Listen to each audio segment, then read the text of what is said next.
भारत माता की भारत माता की वंदे वंदे भारतीय जनता पार्टीचा। खरं तर आज आमचे मित्र सुभाष पवारजी यांनी आणि त्यांच्या बरोबरच्या असणाऱ्या सर्व सहकाऱ्यांनी आज भारतीय जनता पार्टीमध्ये प्रवेश केलाय। त्यांनी त्यांच्या भाषणामध्ये, कथोरे साहेबांनी त्यांच्या भाषणामध्ये आणि कपिल पाटीलजी यांनी त्यांच्या भाषणामध्ये, सुभाष पाटीलजी त्यांचा सुभाष पवारजी आणि त्यांचे वडील सन्माननीय गोटीरामजी यांचं सगळ्यांचं असणारं कर्तृत्व या भागांमधलं त्याची सर्व ठाणेकरांना अतिशय चांगल्या पद्धतीने परिचय आहे। त्यामुळे एक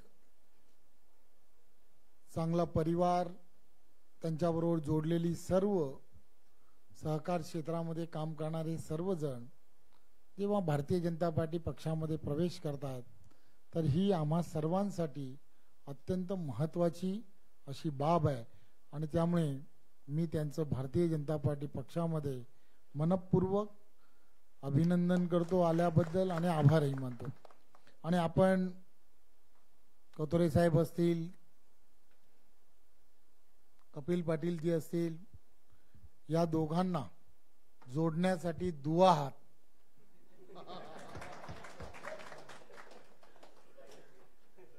आणि हे सर्व कार्यकर्त्यांचं मत आहे, बरोबर आहे ना? त्याच्यासाठी ह्याला दुआ द्या।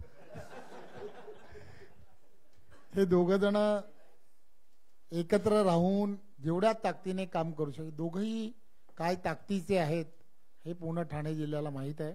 कथोरे साहेब असतील, कपिल पाटीलजी असतील आणि त्यांच्यामध्ये एक सुभाष पवारांसारखं एक चांगलं नेतृत्व की जे नेतृत्व आज मुरबाडच नाही तर पूर्ण ठाणे जिल्ह्यामध्ये त्यांचा एक वेगळा असा दबदबा आहे। त्यामुळे आज त्यांच्या येण्याने बरेच दिवस वेगवेगळ्या पद्धतीने बोलत असताना, चर्चा करत असताना एक गोष्ट लक्षात आली की कथोरे साहेबांनी यामध्ये पुढाकार घेतला, कपिल पाटीलजींनी यांनीही त्यांचे असणारे मैत्रीपूर्ण, त्यांच्याबरोबर असणारे संबंध, या सर्व गोष्टीमुळे सुभाष पवार यांना पाऊल पुढे टाकण्यासाठी जी आवश्यकता होती ती त्यांनी टाकली।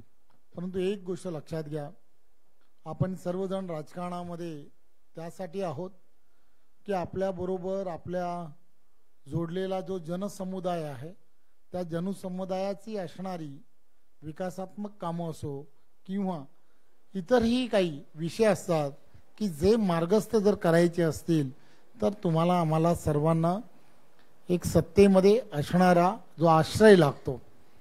त्यामुळे तुम्ही काहीही चिंता करू नका।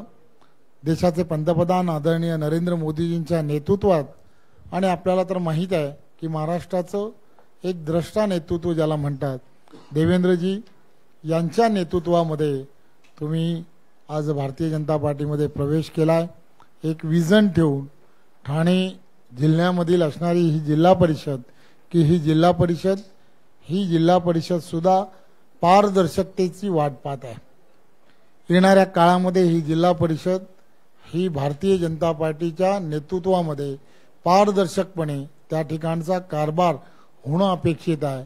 देवेंद्रजी यांच्या नेतृत्वात ती आपण सर्व प्रमुख नेत्यांच्या मार्गदर्शनाखाली ती त्यांना सुपूर्द करणं हे अत्यंत गरजेचं आहे। आणि मला खात्री आहे की आपण सर्व दिग्गज जर आपण सर्वांनी पूर्ण क्षमतेने आणि पूर्ण ताकदीने जर या सगळ्या गोष्टीचा विचार केला तर येणाऱ्या काळामध्ये ही जिल्हा परिषद, ठाणे जिल्हा परिषद ही 100% भारतीय जनता पार्टीची झाल्याशिवाय राहणार नाही। आणि ते स्वप्न तुम्हाला आम्हाला सर्वांना पूर्ण करायचं आहे। त्यासाठी तुम्ही आम्ही सर्वांनी कटिबद्ध राहू। ज्या विश्वासाने सुभाष पवार आणि त्यांच्या बरोबर असणारे सर्व सहकारी त्यांनी पक्षामध्ये प्रवेश केलाय, त्या सर्व पदाधिकाऱ्यांना मी विश्वास देऊ इच्छितो की आपल्या विश्वासाला कुठेही तडा दिला जाऊ जाणार नाही आणि आम्ही सर्वजण 100% पार्टी म्हणून तुमच्या पाठीशी खंबीरपणे उभे राहू. धन्यवाद. जय हिंद, जय महाराष्ट्र.